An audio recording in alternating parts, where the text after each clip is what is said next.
July 27, 2025, the skies above Ukraine roared, and within seconds, the horizon erupted with movement.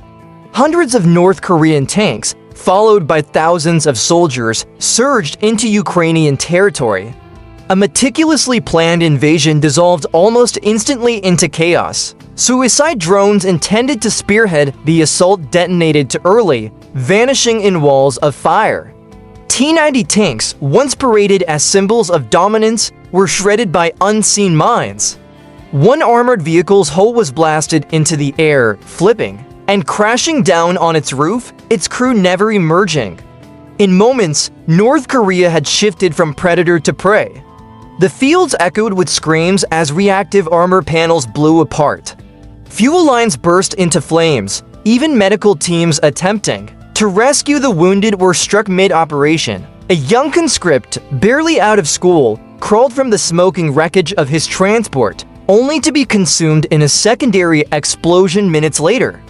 From wooded ridges and concealed positions, the Ukrainian army struck with surgical precision. There was no safe rally point, no protective air cover, no opportunity for retreat. This wasn't a battle, it was an execution. And the North Koreans had walked straight into it. When the last echoes of gunfire faded, a suffocating silence settled, the kind that follows only after mass death. But what had gone so catastrophically wrong, and what exactly was the trap that annihilated an entire armored push?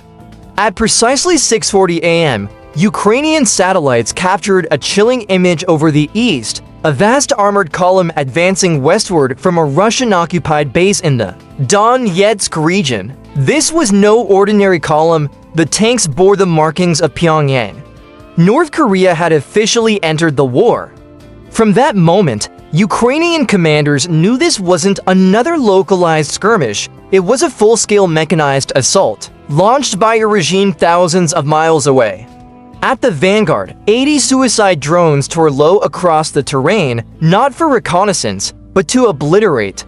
Each carried enough explosive force to pulverize bunkers and tear open reinforced steel. Behind them came 60 T-90 main battle tanks, 40 armored troop carriers, and over 800 elite infantry. The column moved in perfect, rehearsed formation, the first time North Korea had ever deployed a fully integrated armored strike group on foreign soil. This was not a gesture of solidarity, it was a declaration. Intelligence analysts placed the value of the force at over $370 million, a staggering sum for a nation suffocating under sanctions. The message was clear: North Korea wasn't just supporting Russia, it was sending shockwaves through NATO's eastern defenses.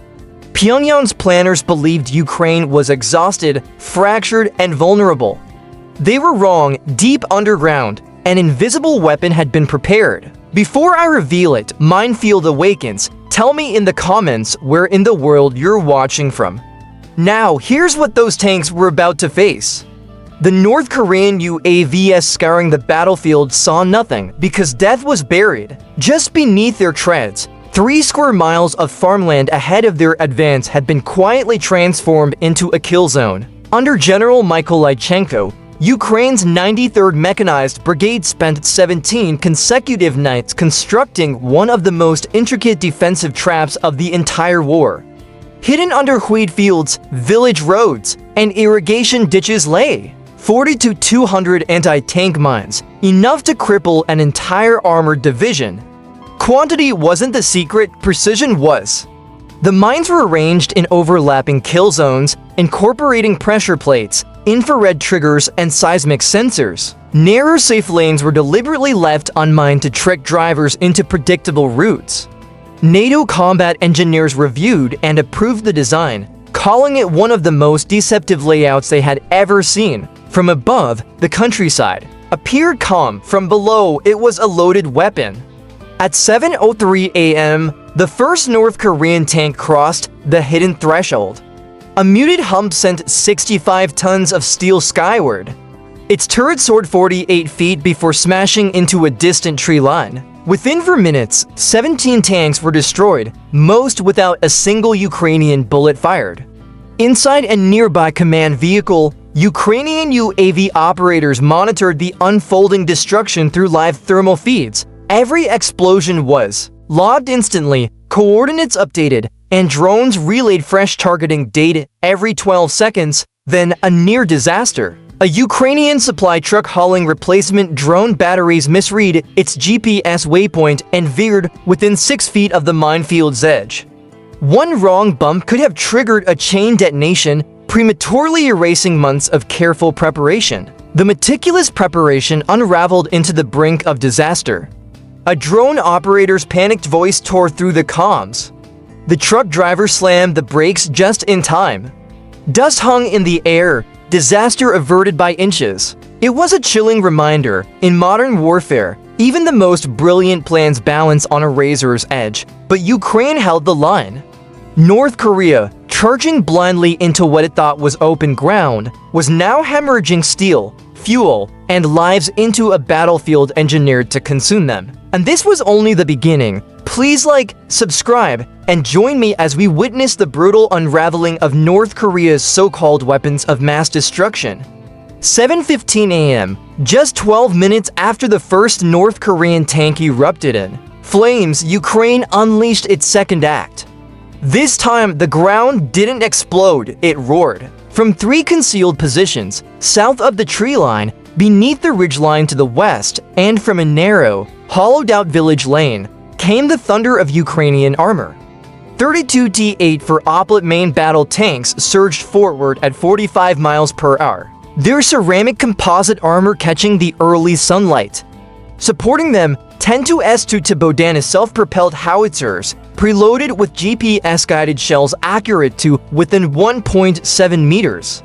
On their flanks, mobile anti-aircraft platforms bristled with rotary cannons, waiting for what everyone knew would soon arrive from above. The North Korean vanguard, stunned by the minefield carnage, scrambled in confusion. Tank turrets swung wildly, soldiers bailed out under duress. Radio traffic collapsed into a tangle of overlapping voices. Too late. Ukraine's counteroffensive wasn't a hasty reaction, it was a pre-planned pincer strike, triggered the instant the first mine detonated. In the opening 90 seconds, 9 more North Korean tanks were obliterated by direct hits. One Oplet round punched clean through 2 armored personnel carriers in a single shot. The second vehicle was already on fire before it stopped rolling. Then came the drones. 33 surviving North Korean suicide drones, those that had escaped the initial carnage, dove toward the Ukrainian spearheads in a desperate last-ditch strike. Ukraine was ready. Mounted on both flanks of each armored column were full 6 rotary cannons, 6-barrel anti-air monsters spitting out 4,000 rounds per minute. Guided by infrared targeting and stabilized on gyroscopic mounts, they transformed the sky into a meat grinder. In just 4 minutes, 47 of 53 drones were shredded midair. Some exploded as close as 30 feet above Ukrainian turrets, but the tank's reactive armor panels absorbed and redirected the blast skyward. The remaining 6 drones never found their targets, jammed and diverted by Ukraine's electronic warfare systems. Flooded with false GPS signals, they drifted harmlessly toward empty hillsides and abandoned barns. Artillery joined the slaughter. From a ridgeline 600 meters east of the kill zone, Bodanas opened fire on retreating North Korean units. Shells, equipped with proximity fuses, detonated just meters above fleeing troops and cargo trucks.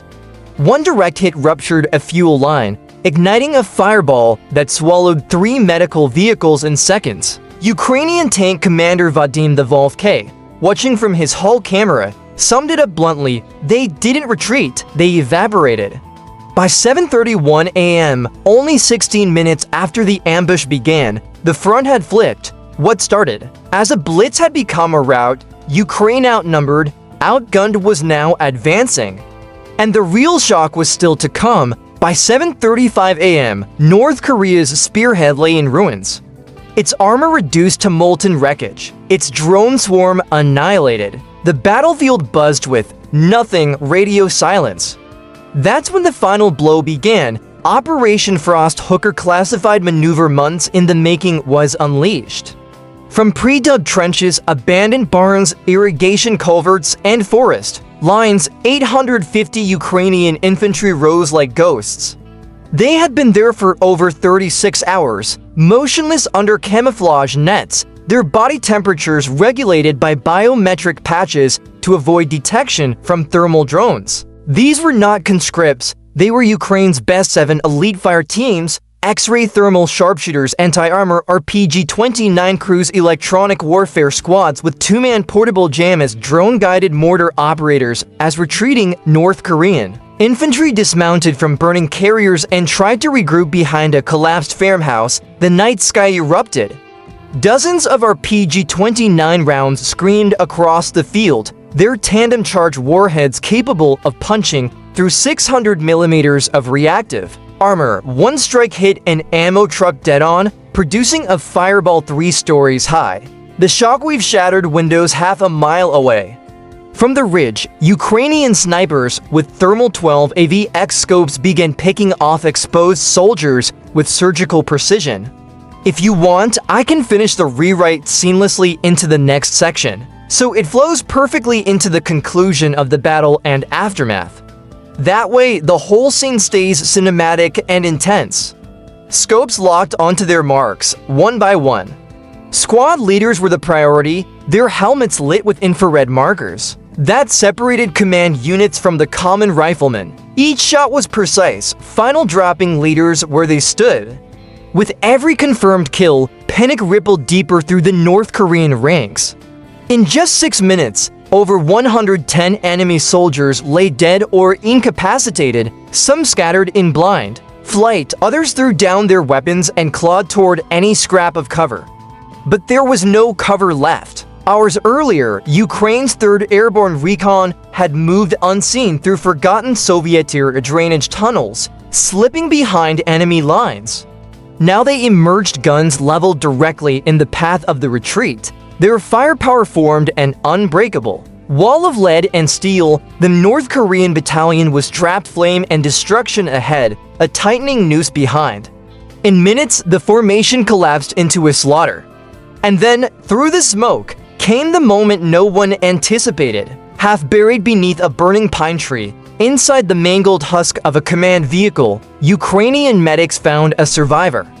His uniform was torn, his face streaked with blood, but his boots were spotless. Draped over his shoulder was a Russian-made GPS command wrist device, still blinking. A quick biometric scan confirmed the truth. Colonel Kim In-ho, commander of North Korea's elite 42nd Armored Regiment. He had tried to disguise himself as a wounded private, but a sharp-eyed Ukrainian sergeant spotted the satin-lined field cap tucked beneath his vest, standard issue for officers only. Within minutes, medics patched his wounds, bound his hands, and loaded him onto a waiting helicopter. Along with him came encrypted SSD drives containing the next 72 hours of North Korean battle orders and fallback routes for regiments stationed near the Azov front. Ukrainian intelligence would later call it the single most valuable capture of the war so far. But at that moment, as the rotor wash carried him away, one fact mattered most: he was the last man in his battalion still standing. By 8:05 a.m., just 85 minutes after the first North Korean tank rolled across the border, the offensive was dead. The numbers were staggering: 42 armored vehicles destroyed, 14 abandoned intact in the retreat, over 230 enemy soldiers killed or captured, and one regimental commander taken alive, carrying intelligence that could alter the course of 4 separate battlefronts. Satellite imagery confirmed the devastation: black scars carved into farmland, smoking wreckage trailing for 2.7 kilometers, supply trucks still burning hours later. From Pyongyang, silence. For the first time in the war, North Korean state media went dark. No speeches, no denials, no propaganda. Western intelligence sources say 3 KPA generals were placed under investigation within 12 hours of the disaster. One was reportedly arrested while attempting to flee the capital. Ukraine's response was different. There was no triumphal parade. At Mykolaiv Military Hospital, medics treated both their own and captured enemy wounded. One photo went viral. Ukrainian corporal kneeling beside a trembling 19-year-old North Korean conscript with severe facial burns, offering him a canteen of water. Because for all the missiles launched and drones destroyed, this was still a war between human beings' sons, fathers, strangers. And in that image lay the real lesson of the day. True power is not shock and awe. It is precision, patience, and purpose. In just over an hour, Ukraine had dismantled a $370 million mechanized assault not through brute force, but through foresight, engineering, and restraint. They turned farmland into a minefield, silence into strategy. And when the moment came, they struck with surgical precision. Yes, 42 armored vehicles destroyed. 230 enemy fighters neutralized. A regimental commander captured with mission-changing intelligence. But beyond the statistics, there was something far greater, a reminder that war may be waged by machines, but it is still fought and ended by people.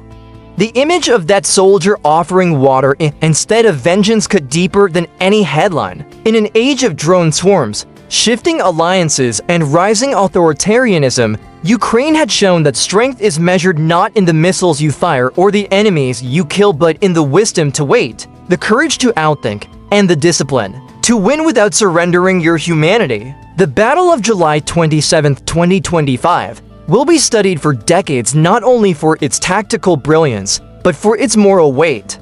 This fight is over. Its echo will be heard in every war game, every military manual, every strategist's briefing for years to come, and now the question remains, what will the world do next?